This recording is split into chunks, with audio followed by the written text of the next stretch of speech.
Aquí estamos de nuevo muy contentos sirviendo el pan de vida de las Escrituras.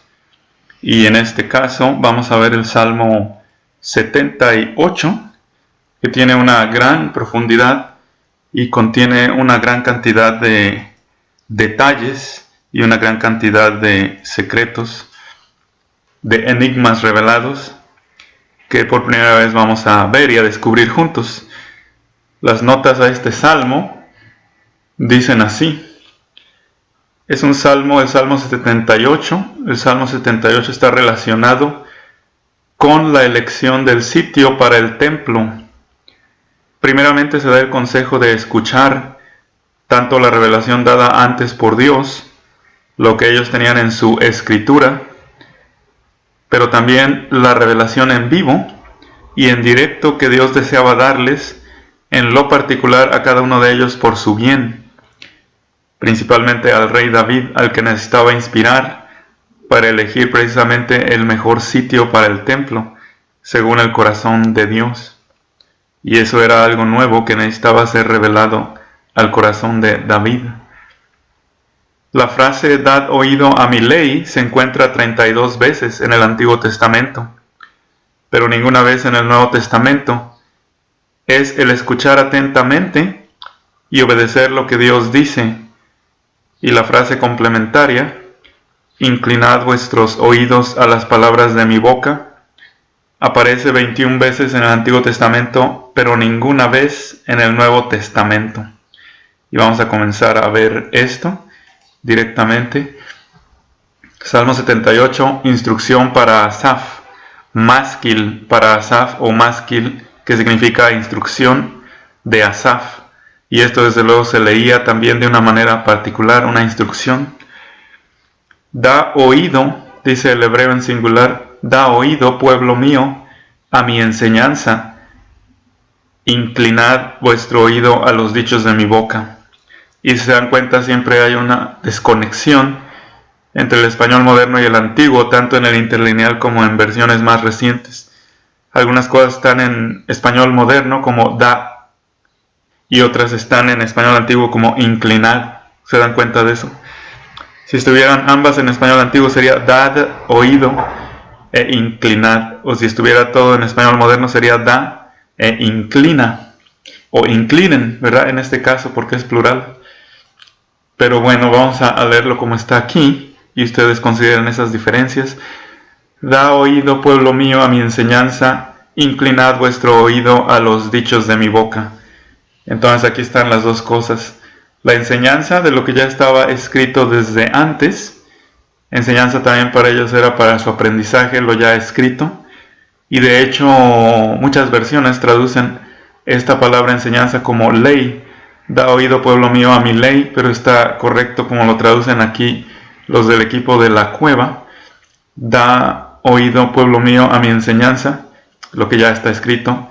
Luego la revelación nueva, la fresca que está saliendo del manantial, del cauce de la boca de Dios. Inclinad vuestro oído a los dichos de mi boca. Si se dan cuenta de las dos cosas.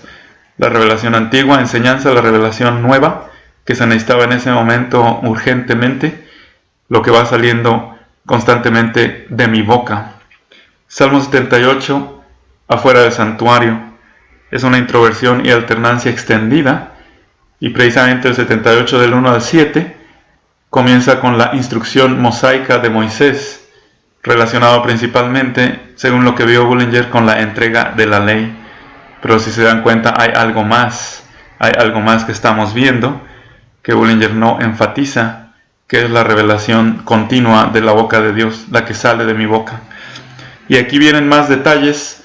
Salmo 78 del 1 al 7, institución mosaica, alternancia extendida. Salmo 78 del 1 al 2, según lo que vio Bullinger, como les digo, vio solamente la ley en eso, pero si se dan cuenta hay algo más, hay algo mucho más. Así de rica es la escritura, es muy rica. Entonces vamos a concentrarnos en estar viendo esto, de cómo los investigadores han ido descubriendo, pero cómo nosotros, que también tenemos el Espíritu, inspirados por Dios, vamos viendo algo más aún, como lo que ya vio Pablo antes en el maravilloso Salmo 68, subiendo a lo alto, llevó cautiva la cautividad y dio dones a los hombres. Aquí vamos a ver también cosas nuevas. Luego ofrece una profecía acerca de la forma de hablar de Jesucristo, que es citada en Mateo 13:35, ustedes lo pueden checar, y compare con el Salmo 49:4, que también habla de esta situación profética.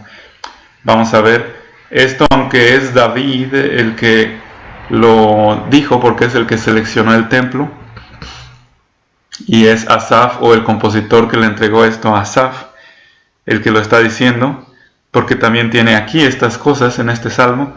En realidad aplicó a la larga para Jesucristo. Dice aquí: abriré con una parábola, mashal, mi boca. Abriré con una parábola mi boca. Y así es como Jesucristo justamente habló, dándole cumplimiento a esta profecía.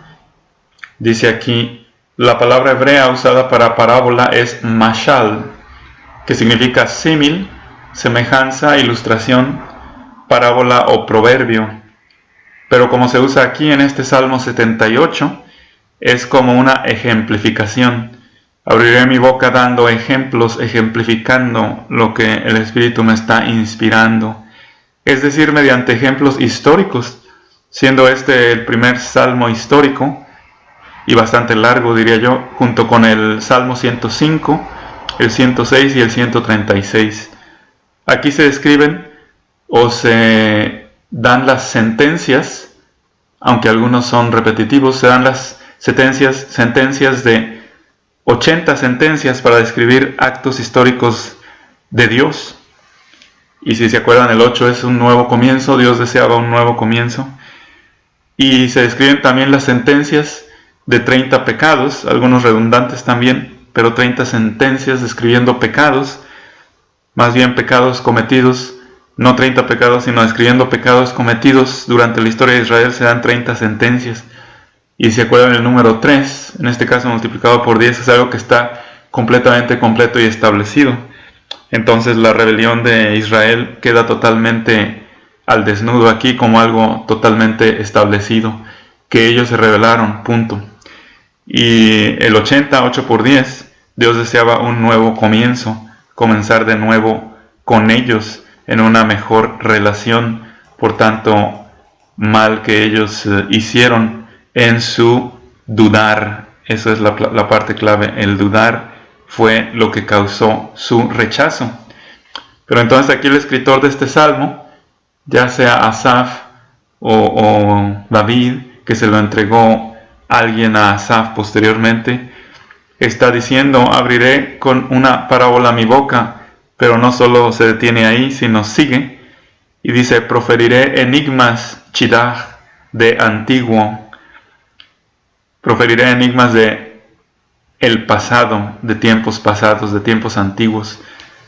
Entonces esto de enigmas se ve en el Salmo, y de hecho se desglosa un enigma bastante interesante, bastante, para mí como investigador bíblico, bastante profundo, y lo vamos a ver a su tiempo. La palabra hebrea usada para enigmas es chidaj, que significa literalmente un nudo, y por tanto un dicho ingenioso de escondido significado, como una adivinanza, un acertijo o misterio, o aún un rompecabezas. Entonces esto para Jesucristo tal vez esté aún por cumplirse en su milenio, porque él hablaba en parábolas, pero que haya puesto adivinanzas o acertijos, no recuerdo. Lo que sí ponía era frases ingeniosas, pero eso, dichos ingeniosos, no sé si entrar en esta categoría, como cuando le preguntaban los escribas y fariseos: dinos si vienes del cielo o no, y les dijo esta frase ingeniosa: esto les diré, díganme primero de dónde provenía Juan el Bautista, y yo les diré de dónde provengo yo. Y ahí quedaron atrapados, porque ellos no creyeron en Juan el Bautista, aunque algunos de ellos sí iban a bautizarse. Y el Bautista les decía: generación de víboras, ¿a qué vienen? ¿Verdad? si no traen su corazón correcto. Pero ellos dijeron, no le podemos contestar porque si decimos que venía de Dios Juan el Bautista, nos va a decir por qué ustedes no le obedecieron y le siguieron. Y si le decimos que venía de los hombres, la gente nos va a apedrear porque todos consideran a Juan el Bautista como alguien de Dios. Entonces le dijeron, no sabemos. No sé si eso entra en esta categoría, pero ciertamente fue un dicho ingenioso, pero con un significado muy abierto. Entonces tal vez esto esté por cumplirse en Jesús, esta segunda parte, porque es un dicho ingenioso, pero de significado escondido. Y eso que les puse de ejemplo tenía un significado muy claro, muy abierto. Que en el contexto de este Salmo 78 es la gran sorpresa del autor Asaf acerca de cómo con tantos milagros sucediéndole a Israel, ni aun así fue capaz como nación de reconocer las obras de Dios. Eso es lo que para él fue un enigma. ¿Cómo es posible? Y él además, esto es lo que yo les digo, que para mí fue una gran revelación de este Salmo, un gran descubrimiento como estudioso bíblico. Y él además poner por escrito por primera y única vez en toda la Biblia el siguiente enigma develado, que el ángel exterminador que asesinó a los primogénitos egipcios era en realidad el líder de un ejército de ángeles destructores, en plural, un ejército de ángeles malvados destructores, como el que participaron en dichas acciones, como él, destructores como él, que participaron en dichas destrucciones, en dichas acciones, ya que en ese contexto se menciona a dicho ejército, que yo entiendo fueron espíritus encarcelados, que están abajo, bajo nuestras plantas de los pies, muy abajo, muy profundo en la tierra, espíritus encarcelados liberados temporalmente por la orden divina, por la orden de Dios, y la supervisión de sus buenos ángeles, del arcángel Miguel y los suyos, para que después de que hubieran cometido sus acciones, fueran de nuevo depositados en su sitio hasta el día final, cuando serán de nuevo liberados de manera controlada para causar estragos sobre una humanidad incrédula. Pueden ver ustedes esto en el Apocalipsis 8, ya que las plagas de Egipto y cómo sucedieron son tan solo una sombra de lo que va a suceder a gran escala para toda la humanidad incrédula que ha rechazado a Dios en los días del Apocalipsis. Entonces vamos a ver eso y a seguir viendo.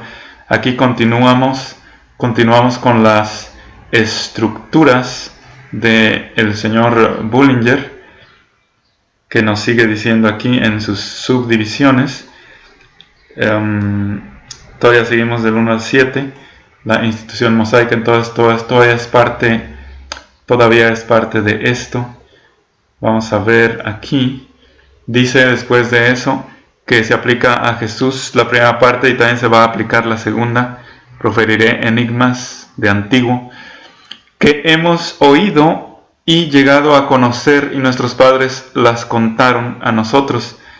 Entonces ellos de hecho ya habían escuchado tanto parábolas como enigmas relacionados con su escritura, porque dice que ya sus padres se las contaron a ellos y que ustedes ya han oído y conocido. Y esto ya hasta lo veíamos antes, que era muy importante que se transmitiera el conocimiento de padre a hijo de las escrituras que tenían. Dice, las razones para enseñar lo que sabían hasta ese momento de las escrituras eran las siguientes: que las generaciones futuras pudieran conocer la verdad y las leyes de Dios, y que pudieran a su vez transmitir esta verdad y leyes a las siguientes generaciones después de ellos, de generación en generación. Es lo que nos está diciendo con un ejemplo aquí. Para que tengan su esperanza puesta en Dios y para que no se olviden de las grandes obras de Dios, para que guarden sus mandamientos, sus mandatos, sus ordenanzas, y para que no sean como sus padres, una generación obstinada y rebelde, y para que enderecen sus corazones, para que se mantengan firmes en ¿quién? Firmes en Dios, no en doctrinas de hombres, no en tradiciones de hombres, sino que se mantengan firmes en Dios. Por eso sigue diciendo aquí que esas parábolas y enigmas relacionadas con su escritura ya ellos habían oído y llegado a conocer, y sus padres se las habían contado. Dice, absolutamente no lo ocultaremos a sus hijos, que es decir, a la descendencia de nuestros padres que van a ser nuestros nietos y nuestros propios hijos, a la generación venidera, refiriendo las alabanzas de Yahvé y su poder y las maravillas que ha hecho. Eso es lo que tenían como propósito. Entonces aquí es una voz plural la que está narrando esto. Israel como nación en su conjunto.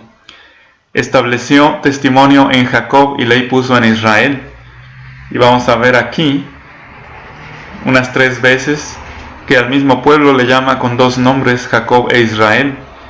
Y el entendimiento de Bullinger y de otros es que cuando se refiere a Jacob habla de los aspectos naturales de su pueblo, naturales o normales o biológicos de su pueblo, y cuando habla de Israel se refiere a los aspectos espirituales de su pueblo, como lo que había realmente dentro de su corazón de ellos, que solo Dios lo podía conocer. Entonces lo visible y externo Jacob, lo invisible e interno Israel. Qué interesante, ¿verdad? Porque Israel fue el nombre que Dios le cambió y le puso a Jacob, y es el que contiende con Dios, el que batalla con Dios, el que se pelea con Dios, Israel, la cual ordenó a nuestros padres que la hicieran saber a sus hijos. Entonces vean la redundancia de la forma en que Dios decidió que esto quedara escrito, para que no haya duda de qué es lo que Dios quiere que se les transmita a los hijos, la escritura, para que lo supiera la generación venidera, los hijos que habían de nacer, y estos se levantasen y lo contasen a sus hijos. Vean que redundante, de generación en generación en generación. Y ellos pusieran en Elohim su confianza, y absolutamente no olvidasen las obras de Dios, de Él, del Todopoderoso, sino que sus mandamientos guardasen. Entonces aquí ya vemos que ha quedado esto escrito. Y luego vamos a empezar a ver algo más. Salmos 78:8, la provocación de Israel, que fue algo general de Israel como toda una nación. Y si vemos aquí hay subdivisiones, sus subdivisiones de acuerdo a Bullinger. 71.1.2 era la ley, 78.1.2 se hablaba de la ley, pero vemos que hay algo más ahí. La revelación que sale de la boca como algo, el pan fresco del día. Salmos 78.3, que nos enseñaron nuestros padres. Salmos 78.4, a ser enseñada por nosotros. Salmos 78.5, la ley de nuevo, la primera parte de 5. Salmos 78.5, la segunda parte, que nos enseñaron nuestros padres. Salmos 78.6 y 7, a ser enseñada por nosotros. Aquí está lo que decíamos, la redundancia. Y después en el 8, que está como algo exclusivo, según lo que Bullinger vio, habla de la provocación, que fue algo general. Vamos a leer esto. Y absolutamente no fueran como sus padres, generación que obstinada. Esto se refiere a los que murieron en el desierto, una generación obstinada, la que recién salió de Egipto y vagó en el desierto durante 40 años. Generación obstinada y ¿qué? Y rebelde. Generación que absolutamente no hizo recto su corazón. Esa generación no hizo recto su corazón y absolutamente no fue fiel para con Él, para con el Todopoderoso, su espíritu, que es una mejor traducción más bien, que no fue fiel para con Dios su esencia o su naturaleza o su proceder mismo de Israel. Entonces esto se refiere a la forma en que el interior de Israel estaba erróneo en contra de Dios. Entonces vamos a seguir viendo aquí en las estructuras, ya habiendo visto desglosada la subestructura que Bullinger nos dio de la redundancia de los padres de Israel, que ellos les dicen en primera persona. No fueron nuestros padres, nosotros venimos de los gentiles, pero ellos dicen nuestros padres fueron obstinados y fueron rebeldes. Entonces es un acto de humildad reconocer la naturaleza errónea de sus antepasados. El Salmo 78.9 habla de cómo ellos le dieron la espalda a Dios. Y aquí, si nos damos cuenta, hay algo muy profundo. Salmos 78.9 al 72 habla de los pecados de Israel contrastados con las maravillas de Dios. Esas 30 frases o sentencias que hablan de los pecados de Israel contrastadas con las 80 frases o sentencias que hablan de las maravillas de Dios. Y esto es tomado de la Biblia de Dake, que tiene sus cosas buenas, aunque muchas cosas erróneas. Ese Dake tenía la mentalidad errónea acerca de qué sucede cuando los seres humanos mueren.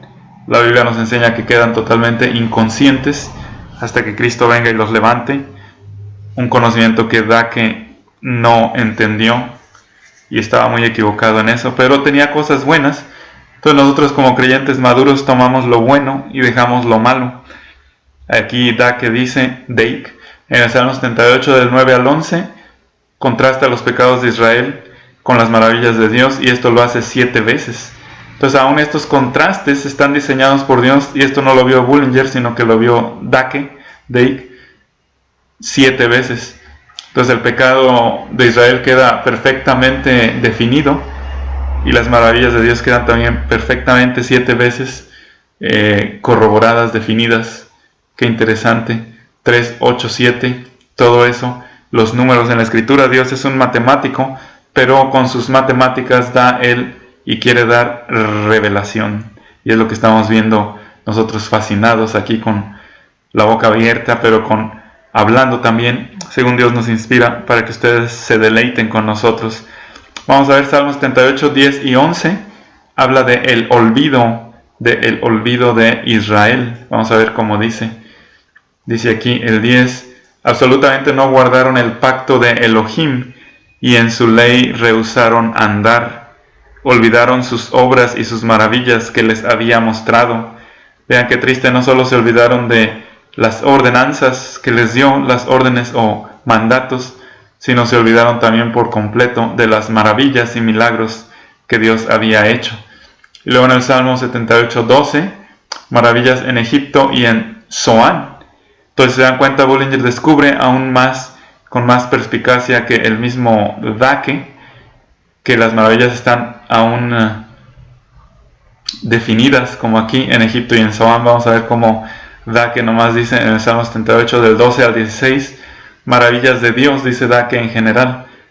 Y está también correcto porque es un contraste de las 7 alternancias entre pecados de Israel y maravillas de Dios. Pero aquí Bullinger, aunque no lo vio como una alternancia de 7, no lo pudo ver. Dios se lo reveló a otro, se lo mostró a otro. Va definiendo aquí en 2 partes. Vean las maravillas en Egipto y en Zoán de Dios en el 12, y del 13 al 16, Israel fue llevado con misericordias de Dios por el desierto, con su gracia perdonadora. Entonces esto que Dake dice, maravillas de Dios del 12 al 16 del Salmo 78, Bullinger lo subdivide en 2, y es lo que vamos a ver aquí. Dice aquí en el 12, ante sus padres hizo Dios portentos en la tierra de Egipto, en el campo de Zoán. Ahora esto también tiene un diseño divino, que repite múltiples veces una misma cosa con 2 nombres, como cuando dijo Jacob e Israel, y es el mismo. Aquí está diciendo de Egipto y en el campo de Zoán, y es lo mismo, porque Zoán era donde Egipto se había establecido. Entonces aquí Dios tiene un diseño divino también de llamar con cosas dobles, con 2 palabras, a una misma nación. Luego vamos a ver la otra subdivisión, que dice Bullinger, es una subdivisión de maravillas que hizo. Dividió el mar, este es el mar rojo por donde pasó Israel, e hizo pasar, dice, dividió el mar y los hizo pasar, y contuvo las aguas como en un montón. Y esto como en un montón es como si las hubiera congelado, dice literalmente. Todo esto se refiere definitivamente al paso. Y les guió con una nube de día y toda la noche con luz de fuego. Entonces tenían sombra de día, protección, y fuego de noche para que no se congelaran de frío en el desierto. Eso era más bien una cosa protectiva de sus vidas, porque no era tanto una guía precisa o certera. ¿Saben por qué? Porque Dios ya había profetizado que tenía que morir esa generación que no creyó. Entonces era una guía de extravío para ellos, que estuvieran vagando en el desierto como dando vueltas y vueltas en círculo casi, hasta que esa generación muriera, y entonces sí iban a entrar a la tierra prometida. Qué interesante, ¿no? Y eso es maravilloso, el darnos cuenta que Dios también, para dar cumplimiento a sus profecías, hace este tipo de cosas. Lo sigue protegiendo, pero hasta que se cumpla lo que Él ya había dicho antes, es que pudieron entrar. Y es que fue por incredulidad de ellos que no entraron. Si hubieran creído, en un poco alrededor de un año de que salieron de Egipto, ya estuvieran en la tierra prometida. Pero como dudaron, y vamos a ver un poco más de eso después, Dios les dijo: hasta que no muera toda esta generación incrédula de adultos, su siguiente generación es la que entrará, excepto 2. Y eso lo profetizó Dios aún antes de que Moisés tuviera su gran duda también. Solo van a entrar 2, Caleb y ¿quién era el otro? Josué.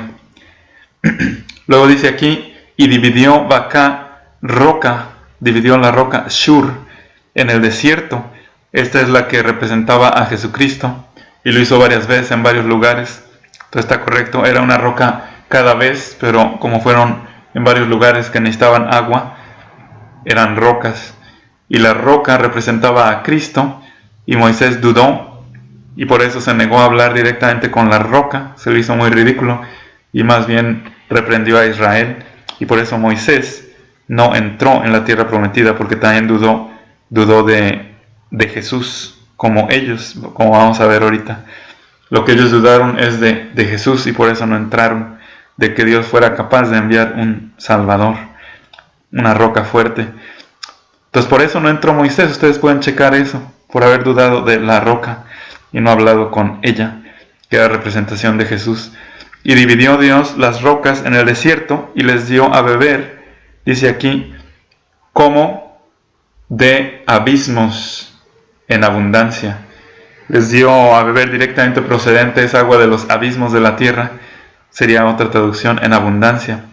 Hizo salir corrientes de la peña en Refidim, e hizo descender como ríos aguas.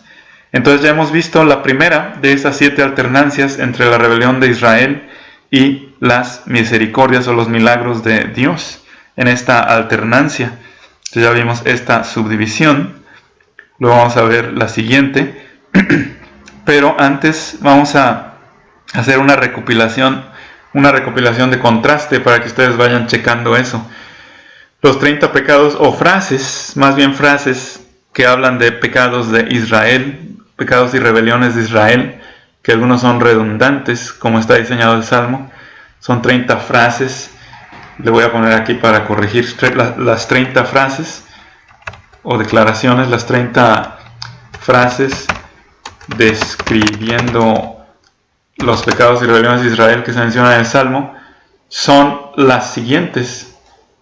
Esto es en vivo y en directo. Ustedes están viendo cómo es que se hace una investigación y estudio bíblico, y es prueba y error. Uno corrige porque pone lo mejor de su entendimiento a los pies de Dios. Son las siguientes: le dieron la espalda en el día de la batalla, rompieron su pacto con Dios, rechazaron el caminar en su ley, se olvidaron de sus obras, se olvidaron de las maravillas que Él les había mostrado, se hundieron aún más en su pecado de Israel, tentaron a Dios al pedirle carne, hablaron en contra de Dios, rechazaron el creer en Dios, y por tanto rechazaron su salvación. Y vamos a ver eso implícitamente al rechazar su salvación, porque dudaron que Él les pudiera mandar carne. Y Jesucristo dijo: coman mi carne y beban mi sangre, figurativamente lo que yo soy. Entonces, por lo tanto, estaban rechazando, al dudar de que Dios les pudiera mandar carne. Vamos a ver eso, implícitamente rechazando al Salvador, la carne que descendió del cielo. Estaban rechazando implícitamente a Jesús, no creyendo que un cambio tan radical podría ser posible, que algo tan extremo fuera posible. Y por eso, al dudar de que Dios pudiera mandar a Jesús, esa incredulidad fastidió a Dios, y tuvieron ellos que morir, los que más dudaron. Continuaron en sus lascivias, y aquí yo pondría mejor en sus lascivias y gulas, porque era también de la comida, de lo que ellos querían abusar. Ya no tenían necesidad, pero querían abusar de sabores. Persistieron en sus pecados, persistieron en su incredulidad, lisonjearon a Dios, esto es, le hablaron falsamente, lo bardearon, por decir así, con palabras que no eran reales de su corazón, sino de labios para afuera. Le mintieron a Dios, vivieron en rebelión, se opusieron a ser fieles, provocaron frecuentemente a Dios, afligieron a Dios durante ¿cuánto? Durante 40 años. Tentaron a Dios al darle la espalda, limitaron a Dios. ¿Está usted limitando a Dios? Con su incredulidad, ellos sí limitaron a Dios. No recordaron sus liberaciones, lo que Dios ya había hecho por ellos antes. No recordaron sus signos y sus maravillas en Egipto. Tentaron y provocaron a Dios, no preservaron sus testimonios, fueron infieles con Dios, y lo más extremo, lo más irritante para Dios, vivieron en engaño e hipocresía, cometieron ellos idolatría, movieron a Dios a celos con esa idolatría. Entonces estos son las 30 declaraciones que se hacen acerca de cómo es que ellos realmente dudaron de Dios, dudaron de Dios por completo. Y si se dan cuenta, aquí donde dice los hijos de Efraín siendo arqueros, equipados con arco, volvieron las espaldas el día de la batalla. Eso es el principio de la forma en que ellos fueron rebeldes. Y aquí se menciona a Efraín como una de las tribus, se centra en ellos, que inició la duda, a dudar en contra de Dios, y que también instituyó o insertó la idolatría en Israel. Por eso los de Efraín han sido también excluidos y reemplazados con Judá. Tanto la tribu de Dan como la tribu de Efraín han sido removidos. Y que yo recuerde, no se mencionan entre las 12 del Apocalipsis, porque, chequen ustedes eso a ver si está correcto, porque introdujeron idolatría. Como dice aquí, los hijos de Efraín siendo arqueros, equipados con arco, volvieron las espaldas. Y aquí yo pondría, volvieron las espaldas a Dios, y al volver las espaldas a Dios también se volvieron en cobardes, pues le volvieron las espaldas al enemigo. Entonces aquí voy a poner la elipsis. ¿A quién le volvieron las espaldas primero? Volvieron las espaldas a Dios y al enemigo. Al no tener a Dios, no sabían qué hacer y se volvieron unos cobardes el día de la batalla. Por eso dice, absolutamente no guardaron el pacto de Elohim, y en su ley rehusaron andar. Entonces, esto es lo tremendo de cómo ellos se volvieron hacia atrás, y como ya habíamos leído, olvidaron sus obras y sus maravillas que les había mostrado. Entonces, aquí esto ya lo leímos. Luego lo de la roca, que va indicando en manera de enigma para un observador la presencia de Jesucristo escondida en este salmo, tanto refiriéndose a Jesús como la roca, como aquí hizo salir corrientes de la peña. De nuevo usa 2, que es la característica del salmo, referirse a una misma cosa de dos maneras: roca, rocas, shur y peña, con otra palabra, en Refidim, dice la observación, e hizo descender como ríos, aguas. Entonces este es el primer contraste entre la rebelión de Israel y la fidelidad de Dios. Este primer contraste de 7, según lo descubrió Dake, y Bullinger da más detalle. Entonces después Bullinger dice, del Salmo 78 del 17 al 20 sigue la provocación en el desierto, y en el 78-21 la ira de Dios en el desierto. Aquí Bullinger subdivide en 2 lo que da que está viendo como el segundo inicio de los contrastes. Los pecados de Israel da que los ve del 17 al 22, y aquí Bullinger esos del 17 al 22 los ve como una subdivisión incluso de 3. Provocación en el desierto, ira en el desierto, la ira de Dios ha de ser. Luego el 22, 78-22, continúa parte de la incredulidad, y da que ve después del 23 al 29 las maravillas de Dios, y no necesariamente esas maravillas son cosas buenas, sino son cosas también en las que entra el juicio. Entonces aquí da que dentro de esta subdivisión vio las maravillas de Dios. Vamos a ver si es cierto. Entonces vamos a ver ahorita lo que tenemos en el segundo contraste entre la rebelión de Israel y las maravillas de Dios. Pero continuaron los de Israel todavía pecando, chatá, contra él, contra Elohim, contra el Dios, rebelándose contra Elión, aquí le llaman Elión, contra el Altísimo. Los bajísimos rebelándose contra el Altísimo es el contraste. En su incredulidad bajísimos los de Israel, contra el Altísimo, fiel a ellos, Elión. En el desierto, dice aquí, y pusieron a prueba a él, al Todopoderoso, en su corazón. Esto es la parte espiritual que solo Dios puede ver, que estaban dudando de él, pidiendo que comida para su alma, es decir, para su vida. Siempre que se ve nefesh en este contexto es refiriéndose en el contexto de la vida biológica. Y hablaron contra Elohim y dijeron, ¿puede el Todopoderoso preparar mesa en el desierto?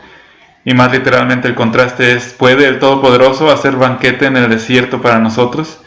He aquí, ya hirió la roca, refiriéndose, la roca era Cristo, representaba a Cristo, ya hirió la roca y brotaron aguas, y aún Moisés dudó, y por eso no habló con la roca, y por eso no entró tampoco él a la tierra prometida.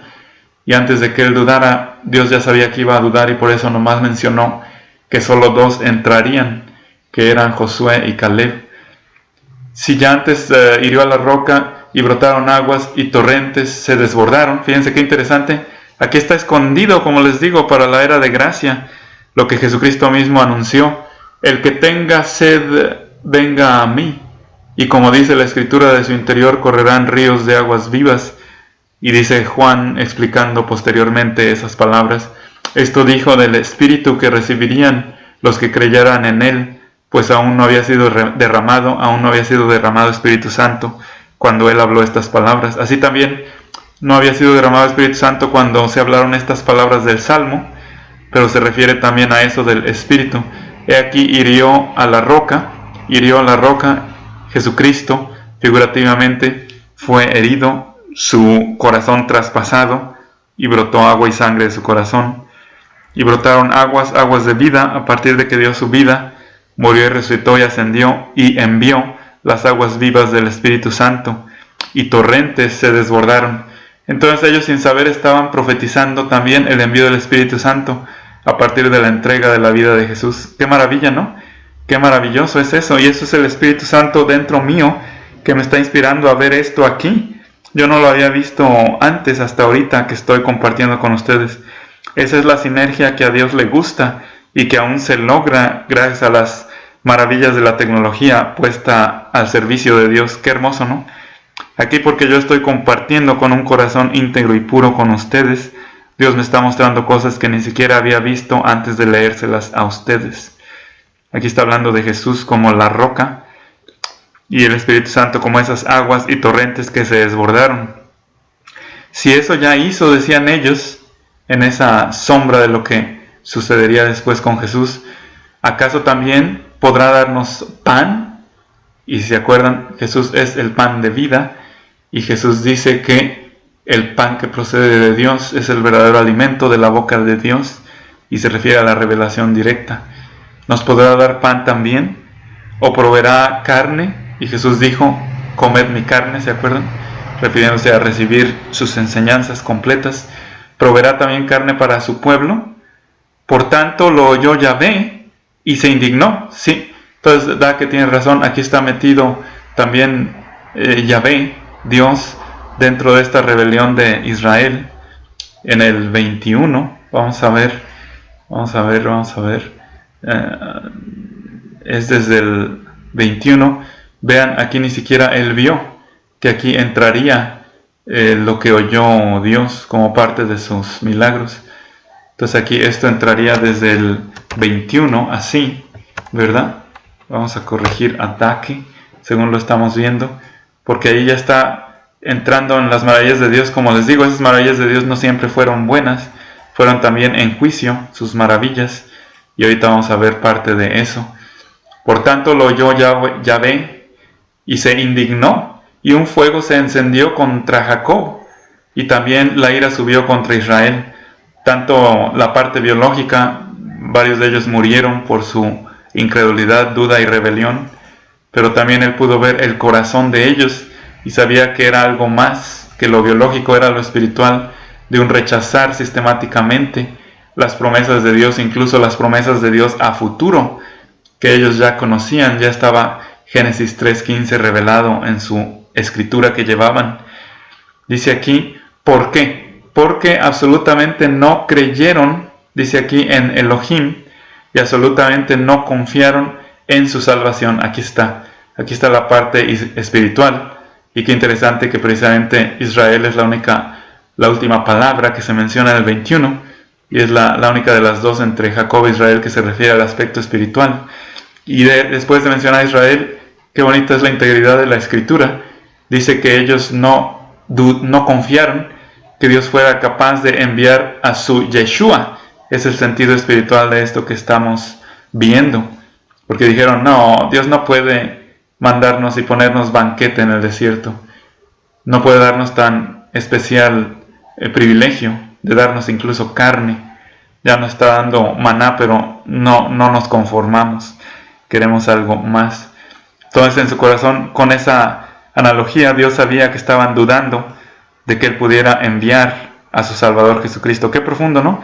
Qué tremendo. Son maravillas de Dios que está percibiendo, y estamos nosotros por primera vez viendo cómo Dios está captando en su corazón de ellos que no creen que Él pueda enviar al Mesías. Y esto se prolonga y continúa hasta el 29.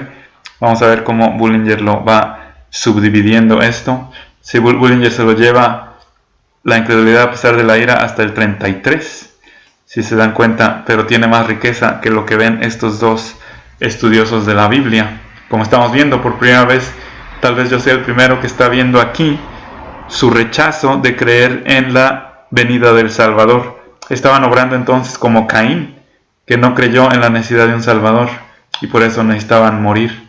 Por eso dice aquí, en el 23, primero les dio la muestra de que sí podía, y luego acabó con ellos por dudar en que Él iba a enviar al Salvador. La incredulidad es algo de lo que más desprecia a Dios. Mas dio orden Dios, y el firmamento desde arriba y las puertas de los cielos abrió. Fíjense, aquí está hablando, si usamos términos científicos, que estableció un túnel espacial, acortando las distancias de espacio entre su morada celestial, más allá de este universo, más allá de las aguas que rodean al universo, y la Tierra misma, nuestra Tierra, nuestra atmósfera.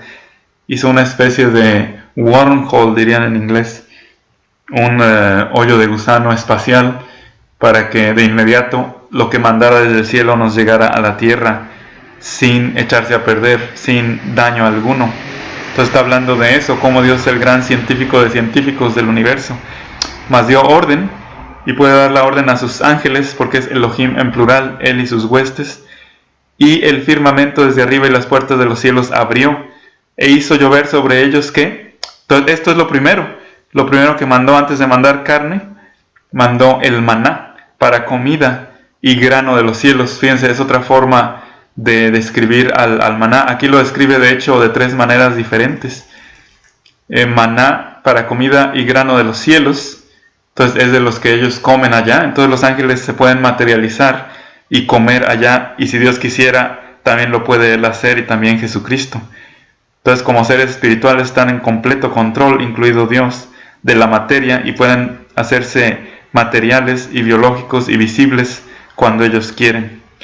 Y grano de los cielos les dio, pan de poderosos, y versiones más antiguas, según Bullinger descubrió, decía literalmente pan de ángeles, pero como les digo, algunos de los posteriores traductores no entendieron esto. ¿Cómo los ángeles pueden comer pan? Claro que sí, también en la tierra, cuando se materializaban los ángeles, comían de lo que Abraham les ofrecía. También allá en el cielo sucede eso. Entonces literalmente ángelos, dicen la Septuaginta, la Siria, la versión árabe, la etíope, con los Targums. Y dice Bullinger, y estos se basaron en unas versiones hebreas todavía más antiguas que esta que estamos viendo aquí. Entonces pan de ángeles comió el hombre, el Ish, el hombre mortal. Les envió provisión Dios hasta ¿qué? Hasta la saciedad, hasta que se llenaron. Hizo soplar el viento solano, que es el viento del este, en los cielos y atrajo con su poder el ábrego, el viento del sur. Entonces usó esos vientos para que cayera justo a los pies de ellos el maná. Qué maravilla, ¿no? Controlando a los vientos como él sabe, como el científico que es, no solo controlando el espacio exterior para que lo que manda del cielo nos llegue al instante, como cuando nos va a traer, después de que estemos 7 años en el cielo, nos va a traer en caballos blancos a cada uno de nosotros. Es algo literal también biológico, los caballos blancos que están produciendo allá arriba, así como las perlas gigantescas que están produciendo en las aguas que rodean el universo y que van a servir para labrar las entradas, las 12 entradas, las 12 compuertas a la ciudad de Dios. Todo eso es literal, no es espiritual, es literal. Luego dice, e hizo llover, después de que mandó el maná y seguían dudando y pedían carne, hizo llover sobre ellos como polvo carne, y como arena de los mares aves aladas. Estas son las codornices, en inglés quails, y las hizo caer en medio de su campamento, alrededor de sus viviendas. Entonces, en medio de su campamento es que eran tantas que hasta entraban a sus casas de campaña y quedaban atrapadas también a los lados de sus casas, alrededor de sus viviendas. Y por haber dudado, vean lo que viene, comieron y se saciaron en extremo, en gula, y su deseo, es decir, lo que ambicionaban, la gula que tenían, les hizo llegar, y absolutamente no se habían alejado de su anhelo. Aún estaba su comida, esa carne de codornices, en la boca de ellos, cuando la ira de Elohim, les digo, las maravillas de Dios no necesariamente son buenas, como aquí esto no es bueno, o como cuando los condujo, entre comillas condujo, con un pilar de fuego de noche y una nube de día, los condujo en error, para que anduvieran vagando como en círculos durante 40 años, hasta que se cumplió su promesa de que esa generación muriera. Aquí también esta maravilla es maravilla en demérito de ellos, pero nosotros la vemos como algo maravilloso, porque viene directamente con la orden que sale del corazón de Dios. Haya sido Él el ejecutor de estas muertes o no, y Él puede bien hacerlo, como viene en Apocalipsis que Él va a mandar fuego para destruir a todos los rebeldes que quieran destruir a Jesús. Al final, los que rodean el campo de Jesús para tratar de destruirlo a Él y a sus santos, reciben el fuego que solamente Dios puede mandar del cielo, porque ya las huestes del adversario andan acá abajo junto con Él, congregando a los rebeldes. Entonces Dios puede hacer también estas destrucciones. No hay que excusarlo, y es parte de sus maravillas, porque en su corazón Él tiene la justicia y la decisión final de todo. Dice, cuando la ira de Elohim subió contra ellos y mató a los más robustos de entre ellos, y los electos de Israel abatió.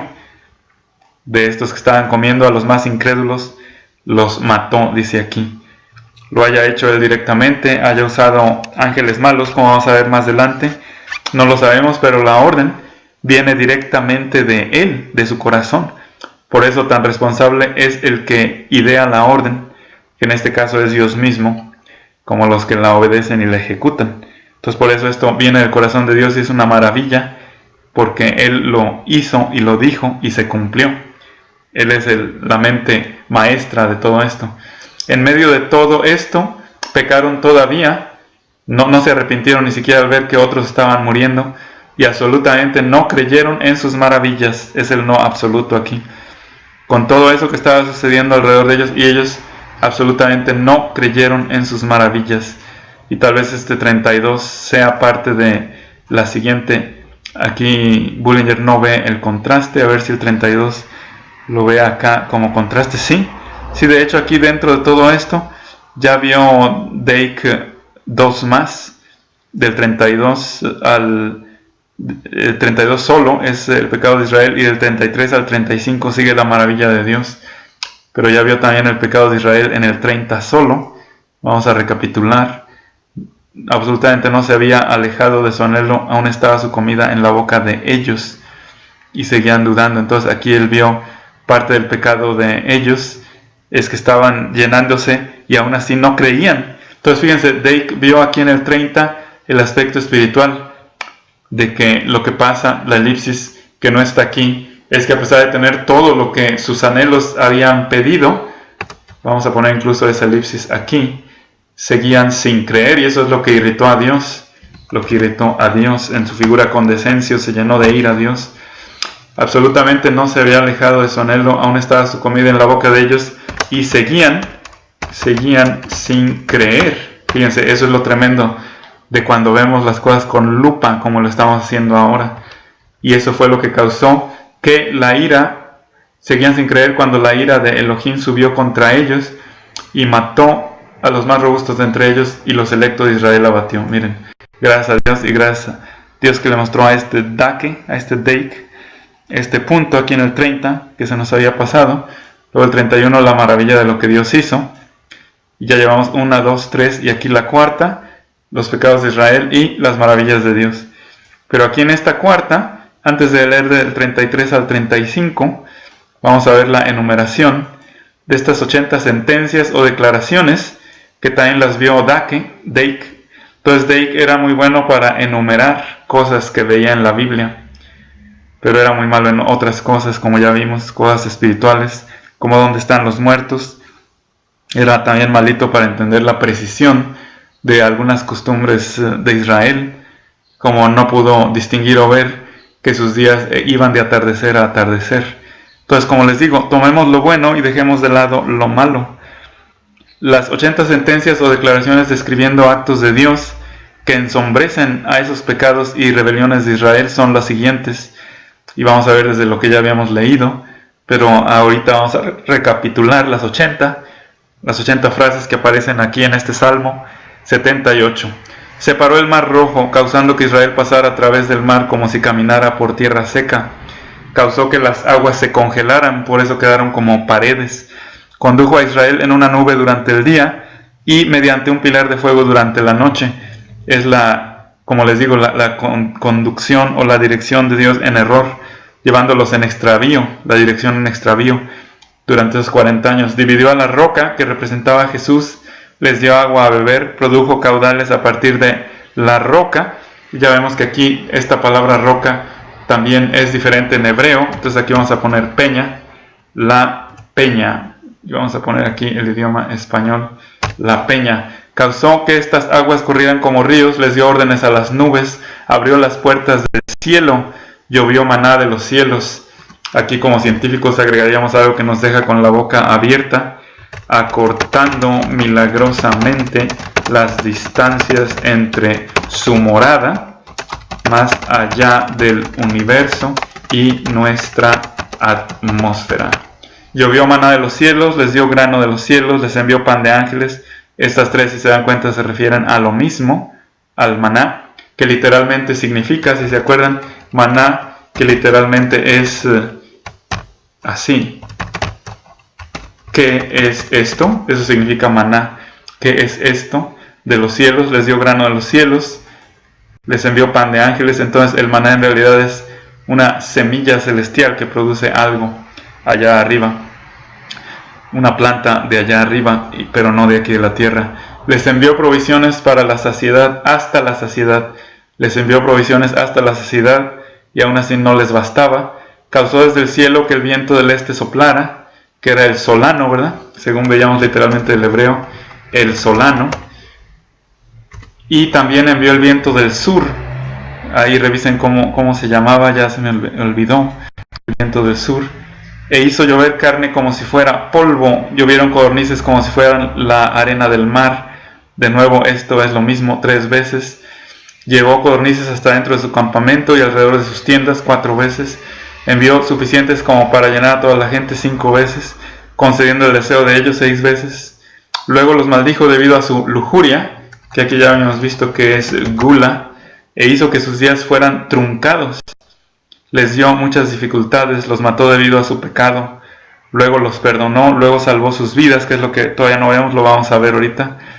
Alejó su ira de ellos, contuvo su ira muchas veces, recordó que ellos tan solo eran mortales, recordó su condición, recordó que eran como el viento cuando pasa, y acaba de hablar, fíjense qué hermoso, de los vientos del este y del sur, y recordó que los humanos eran como esos vientos cuando pasan y se van, y los libró de sus enemigos en Egipto y rumbo a Canaán.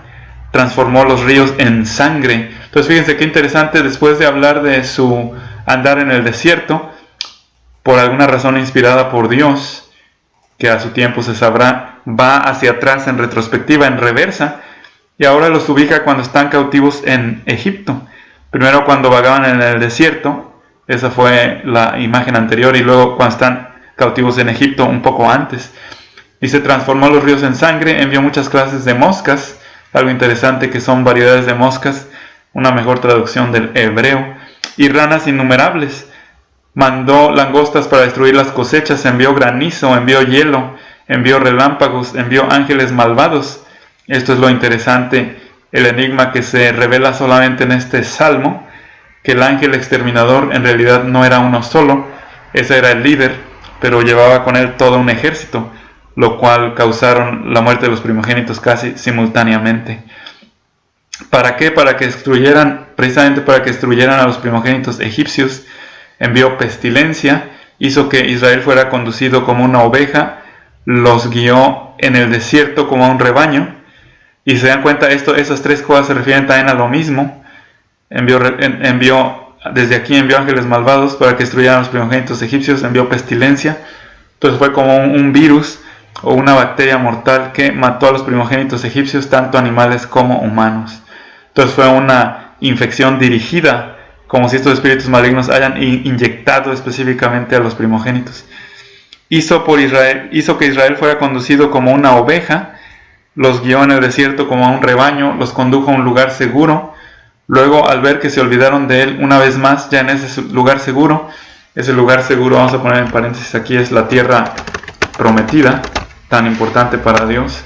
Luego, al ver que se olvidaron de él, se llenó de ira y grandemente aborreció a Israel.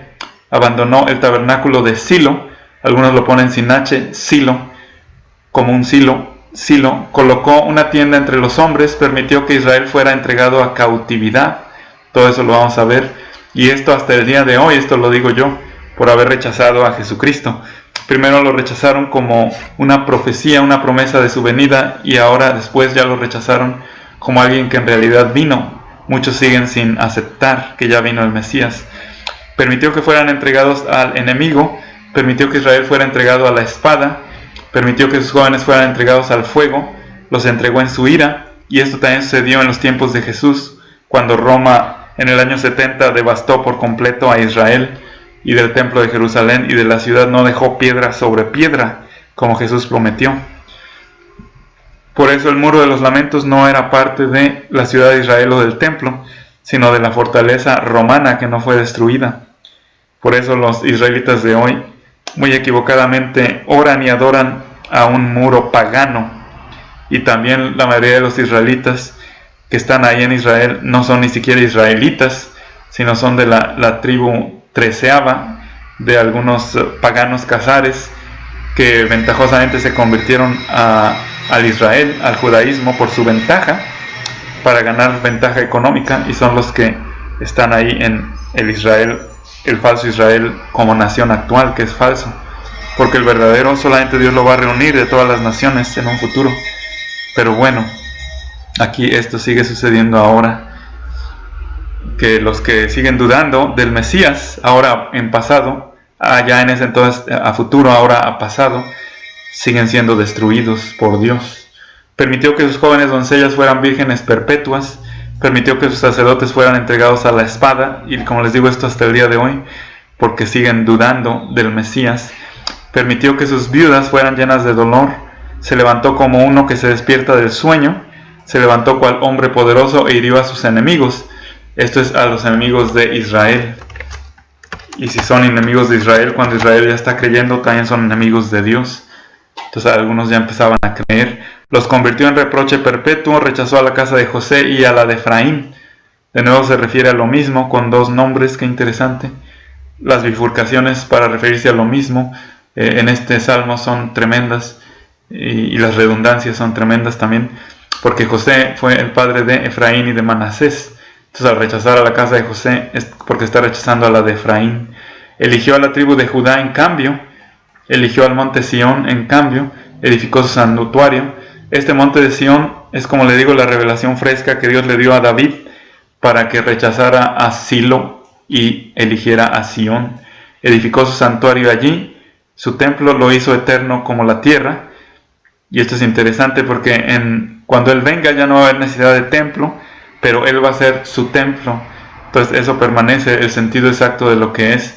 El templo es la sombra de la morada de Dios, pero cuando la morada de Dios mismo está en la tierra ya no va a ser necesario el templo. Pero la morada misma de Dios, su palacio, como traduce muchas veces Bullinger, santuario, sí es permanente, ¿se dan cuenta? No el templo, pero sí la realidad de las cosas, de la morada de Dios que se viene a vivir a la tierra. Eligió a David su siervo, lo tomó de entre los rebaños de ovejas, lo tomó cuando ayudaba a parir a las ovejas. Hasta eso se revela en este salmo, cuando le mandaron llamar a David para que fuera ungido como rey, cuando estaba ayudando a parir ovejas. Alimentó a Jacob su pueblo, alimentó a Israel, que es el mismo. Entonces le dio suministro tanto físico como espiritual, es lo que dice. Su herencia los alimentó conforme a la integridad de su corazón, del corazón de Dios. Los guió con la destreza de sus manos. Vamos a ver todo esto aquí, a seguir viendo esas 80 frases. Entonces vamos a ver la estructura que sigue aquí del 33 al 35, sigue hablando de las maravillas, después de hablar que a partir de esa devastación que causó Dios de los líderes incrédulos de Israel, aún así dice que no creían los demás en sus maravillas, y esto de destrucción le llaman maravillas aún aquí en el Salmo. Hizo pues terminar en un aliento sus días de esos incrédulos y sus años en terror.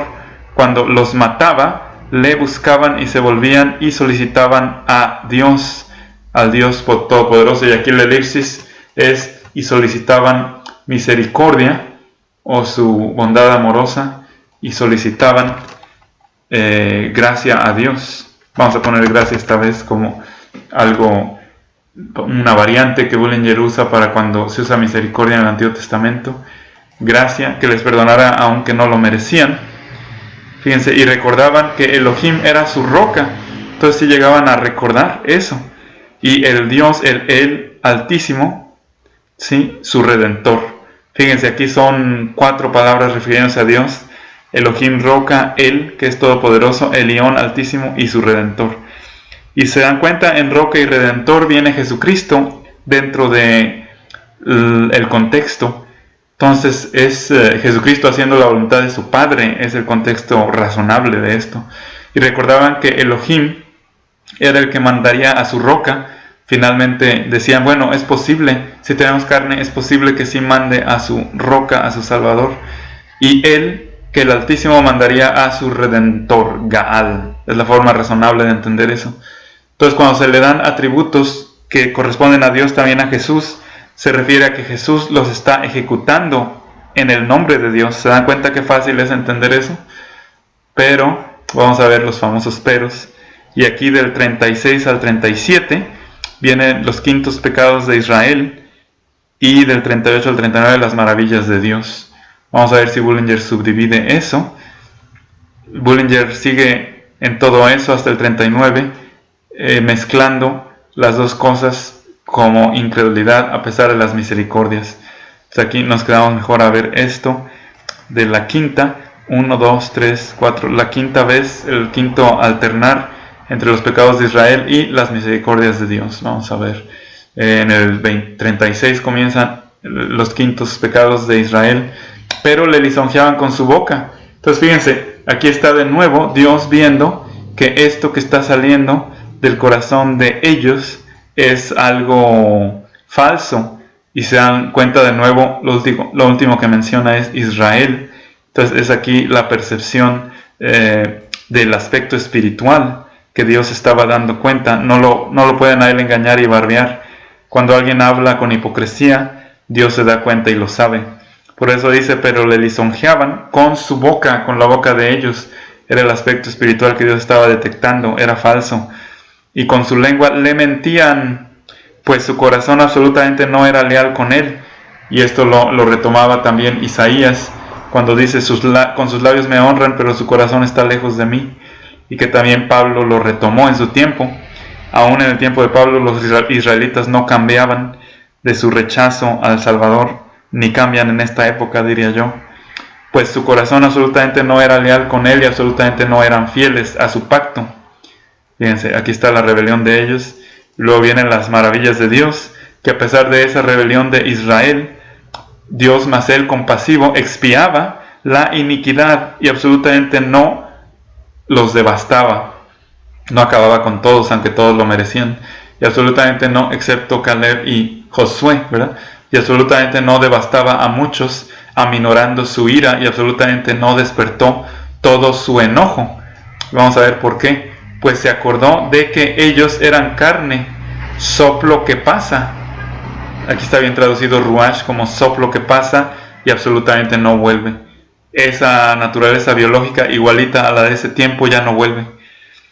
Dice entonces el 40 ya va a empezar tal vez la sexta rebelión. Sí, aquí estamos en la sexta rebelión, del 40 al 42 y del 43 al 55. Vean hasta dónde se van las maravillas de Dios.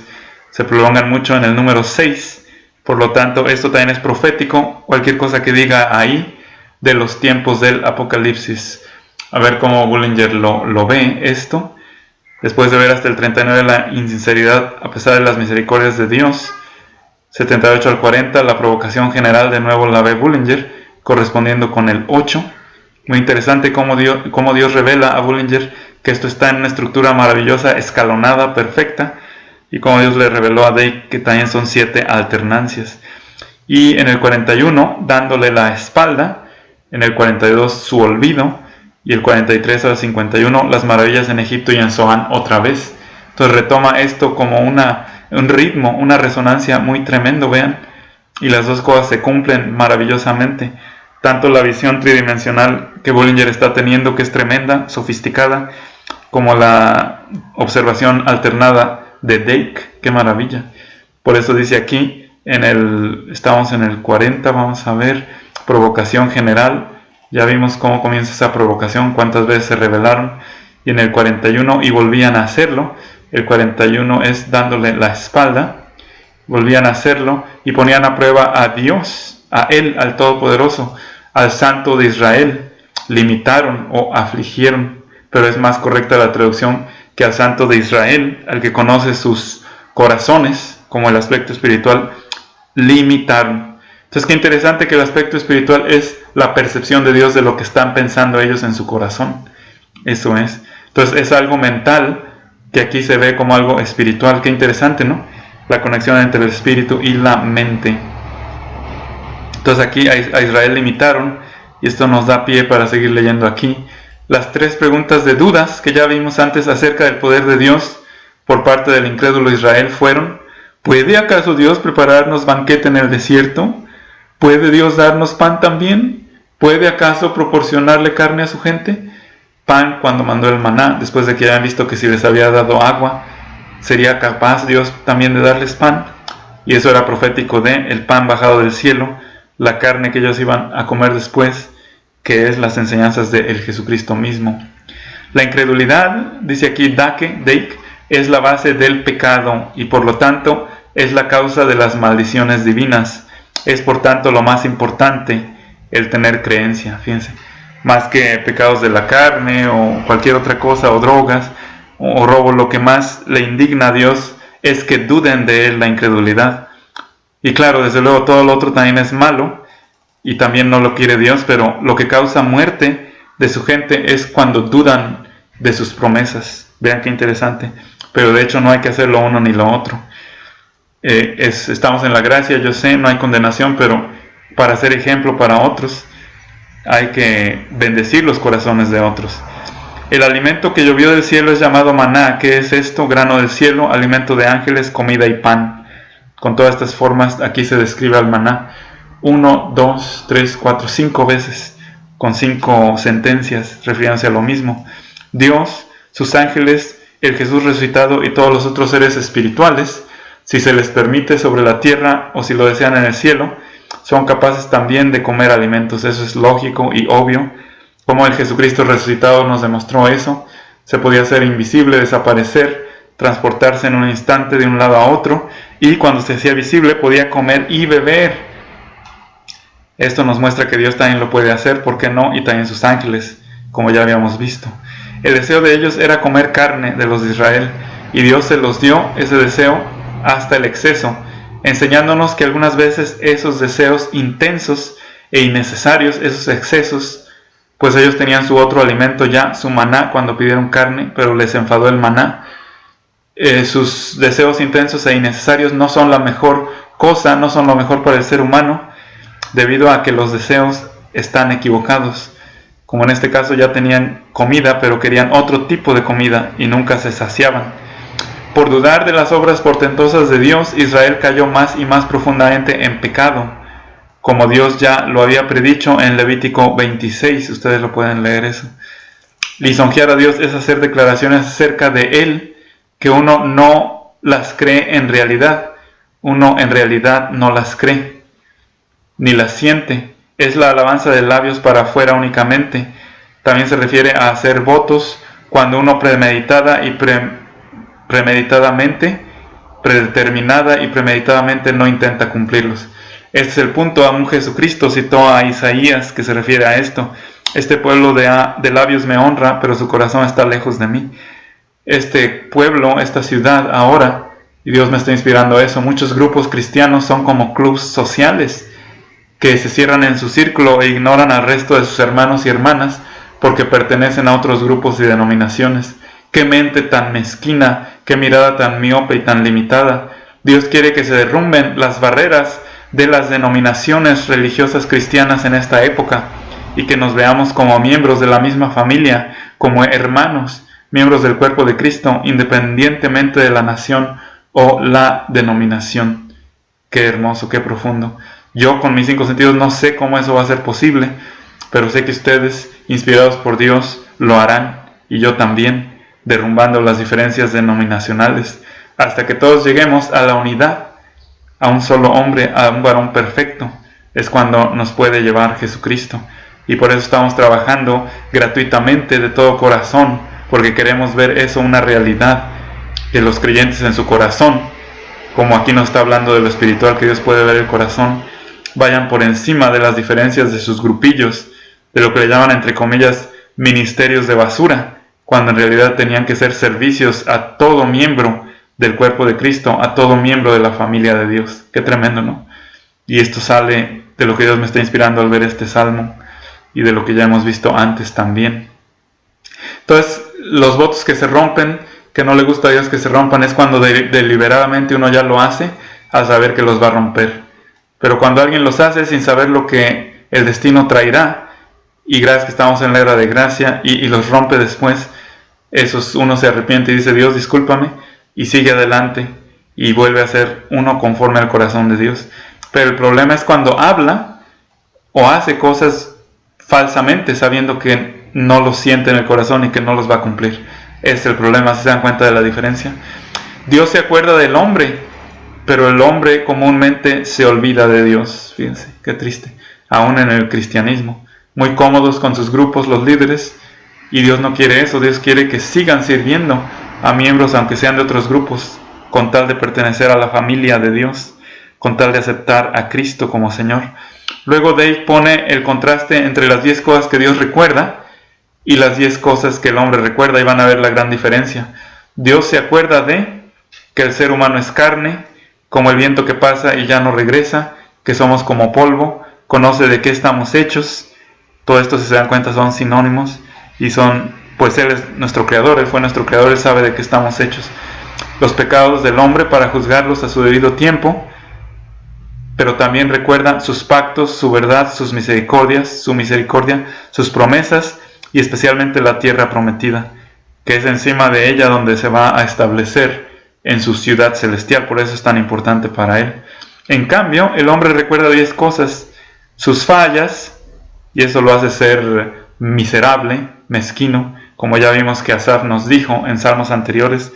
Pero también recuerda, miren, 1, 2, 3, 4, 5, 6 cosas relacionadas con pura tragadera: pez, pepinillos, melones, puerros, cebollas, ajo, los días de oscuridad, sus propios caminos, otra cosa relacionada con sus fallas que solo traen miseria. Y también recuerda, eso sí, lo que otros le hicieron al hombre, lo que otros tienen en contra de ellos. Me hizo, me tornó, todo eso es las miserias del hombre. Qué ridículo lo que el hombre recuerda, según el Antiguo Testamento, contrastado con lo que Dios recuerda. Y hay 10 cosas, y todo esto lo descubrió Dake, entonces gracias a Dios por eso, es muy ilustrador. Y las 10 cosas que Dios manda que sean recordadas: a Dios mismo, sus mandatos, sus obras maravillosas, a Él como el Creador, como el Boureka, que es el verdadero nombre de Dios como Creador, derivado de Bará, ya que Elohim no solo es Creador, según Dios nos ha ido mostrando en estos estudios, sino Destructor, Juez del universo, Regidor del universo. Las cosas antiguas del pasado Dios quiere que las recordemos también, por eso estudiamos fielmente las Escrituras, la palabra, y tanto la palabra que nos revela ahorita, que yo estoy compartiendo, como la ya escrita. A Jesucristo pide que lo recordemos, tanto como estaba oculto en las profecías del pasado, como está descubierto ahora en nuestro corazón. A aquellos que se encuentran presos, Dios quiere que también los recordemos. Fíjense qué importante, desde el Antiguo Testamento, y Jesús nos recuerda eso, porque sabe que muchos están presos injustamente. A aquellos que tienen autoridad sobre ti, a los gobernantes y presidentes y autoridades y emperadores en los tiempos de Jesús y Césares, aquellos que tienen autoridad sobre nosotros, tanto físicamente como en naciones, como espiritualmente. Pero a los que tienen autoridad sobre mí espiritualmente, si no están cumpliendo con la Escritura, los abandono y sigo directamente asido a la autoridad que es Cristo. Pero si tienen un buen corazón, ¿por qué no reconocer y convivir también con ellos? Entonces hay que recordar eso. ¿Y en dónde es que te has deslizado? También Dios quiere que recordemos eso. Recuerda cómo es que caíste y no lo vuelvas a hacer. Eso dice en el Apocalipsis, pero aplica para la gracia, para que andemos dignos de las recompensas de Él. En cambio, hay 2 cosas que Dios promete que olvidará una vez que alguien confiesa a Jesucristo como su Señor: los pecados de su juventud y sus pecados pasados, que también son muy parecidas, como una redundancia, si se dan cuenta. Y claro, no puede ser viejo y haber cometido un pecado ayer, y también ese Dios lo perdona. Entonces aquí hay una variante también, redundancia con variante. Y Dios anhela que ya no se vuelvan a cometer esos pecados, para andar dignos, como les digo, de las recompensas. Entonces dice aquí: los israelitas provocaron y tentaron a Dios en el desierto 10 veces en 2 años. Vean aquí, y apesadumbraron a Dios. Dice aquí, al murmurar y acusarlo de que los engañaba. Fíjense qué triste acusar a Dios de engañador. Y deliberadamente los encaminaba a una trampa de forma tal que los egipcios pudieran matarlos. Dudar de Dios de esa forma es satánico, es horrible, pero así llegaron a pensar muchos. Al murmurar por agua en Mara, que es cuando Moisés dudó él mismo y por eso no entró en la tierra prometida, dudó de hablar con la roca que representaba a Jesús. Al murmurar por pan y carne, primero el maná, luego la carne de las codornices. Entonces aquí es al revés, como sucedió cronológicamente, ¿verdad? Antes de llegar al Sinaí, al murmurar por pan y carne, antes de llegar al Sinaí, por desobediencia voluntaria, al dejar maná escondido hasta la mañana, durante la semana que Dios les decía que no hicieran eso. Entonces fíjense qué interesante, es una lección para nosotros. Si vivimos un día a la vez confiando en Dios, siempre suplirá nuestras necesidades. Pero aún nosotros los renacidos muchas veces dudamos de que Dios sea capaz de hacer eso, y tenemos nuestro guardadito en el banco, nuestro guardadito bajo la almohada. Y bueno, Dios nos revela a cada uno de manera diferente, entonces no hay condenación en ello. Pero vean lo que dice aquí: por desobediencia voluntaria Israel dejaba maná escondido hasta la mañana siguiente, durante la semana que Dios les decía que no, porque si lo hacían se iba a podrir y a apestar horriblemente. Por murmurar de aguas en Refidim, no solo en Mara sino en Refidim, por haber hecho un becerro de oro y haber regresado rápidamente a la idolatría, por haber murmurado también en Taberat. Todo esto lo pueden ustedes ver, sus murmuraciones en Mara, en Refidim, en Taberat, por haber murmurado de nuevo, por segunda vez, por carne. ¡Qué tremendo! Esto hasta yo no lo he estudiado, como 2 veces murmuraron por carne, pero es posible, a ver si ustedes lo pueden estudiar eso. Por incredulidad en Dios y en sus palabras, y por haber solicitado que fueran enviados espías a la tierra, como dudando de que Él les hubiera dicho la verdad, de que Dios les hubiera dicho la verdad. Y por su rebelión en Kadesh, por todo eso, provocaron a Dios. Fíjense qué interesante, aún el envío de espías, según descubrió o investigó Dake, no había salido del corazón de Dios, sino del corazón erróneo de Moisés. Entonces por eso tal vez desde ahí fue como la primera llamada a que Moisés no entraría, porque nomás menciona a dos, a Caleb y a Josué, que fueron de los espías que creyeron. A pesar de que fueron enviados como espías, seguían creyendo en las promesas de Dios, de Él.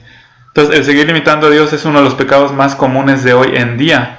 Está usted limitando a Dios, viene de ahí, de la incredulidad. Cualquier limitación que hagamos de Él y de sus promesas es la misma que la cometida por Israel y por la cual Israel fue cortado. Vean qué interesante. Y aquí incluso se menciona a el Santo de Israel para referirse a Dios, y se encuentra 3 veces en los Salmos. Aquí en este Salmo 78:41, el 71:22 que ya vimos, y el 89:18 que vamos a ver. Y Isaías menciona 20 veces el Santo de Israel. Entonces posiblemente Isaías mismo les pasó este salmo tan profético, tan enigmático, y se lo pasó a Asaf para que lo musicalizara. El Santo de Israel se menciona 20 veces en Isaías y aquí en estos 3 salmos, incluido este, y 4 veces en otros lugares. Entonces vamos a seguir viendo todas estas maravillas. Si se dan cuenta, el disecar un solo salmo nos llevaría toda una vida. Entonces estamos viendo las cosas a vuelo de pájaro. Luego el olvido de Israel en contra de Dios está en el 42. Vean cómo viene después de haber mencionado a Israel, el aspecto espiritual de ellos, que Dios conoce sus corazones, que lo estaban limitando. Absolutamente no se acordaron nunca de su mano en que del día en que los liberó del adversario. Fíjense qué triste que Israel muy fácil olvidaba, era muy olvidadizo. Salmo 78 del 43 al 51, más maravillas en Egipto y en Zoán, que son la resonancia que Bullinger descubrió con las anteriores, que están en el 12, que ustedes pueden volver a revisar con este conocimiento. Entonces hasta el 51 habla de las maravillas en Egipto, y también aquí en esto también Dake coincide que las maravillas de Dios van desde el 43 hasta el 55, y Bullinger dice, esto lo subdivide de nuevo en 2, estas maravillas, las maravillas en Egipto mismo hasta el 51, del 43 al 51, y ya saliendo de Egipto de nuevo otra vez en el desierto, del 52 al 55. Entonces Bullinger lo subdivide aún más, pero ambas son verdad, si se dan cuenta. Absolutamente no se acordaban, ya vimos eso. Entonces ahora vamos a ver las maravillas en Egipto, que son el contraste número 6, y por lo tanto es profético de los tiempos del Apocalipsis. Vamos a ver. Cuando puso en Egipto sus señales y sus portentos en el campo de Zoán, se refiere a lo mismo. Egipto estaba en el campo de Zoán. Convirtió en sangre sus canales egipcios, sus acueductos, no solo sus lagos y ríos. Fíjense, aquí está descifrando más detalles, que sus canales de aguas subterráneas y sus canales hechos a mano también se convirtieron en sangre, las aguas que corrían por ellos, y sus arroyos para que no bebiesen. Envió entre ellos enjambres de moscas, que también se podría traducir como diversas variedades de moscas, que los devoraban, y ranas que los destruían, esto es a los egipcios. Entregó también al chapulín del grano, esto se podría traducir así mejor, al chapulín del grano, sus cosechas, dice aquí, y el fruto de su trabajo a la langosta. Entonces aquí tal vez se refiere a lo mismo, o sean 2 tipos de plagas, pero está claro que pudieran ser 2 tipos de plagas. Mató con granizo sus vides y sus sicómoros, como son 2 tipos de plantas también aquí, y sus sicómoros con piedras de granizo, es también se podría decir hielo con escarcha. Chanamel es la única vez que aparece esto, y vamos a ver qué nos dicen las notas.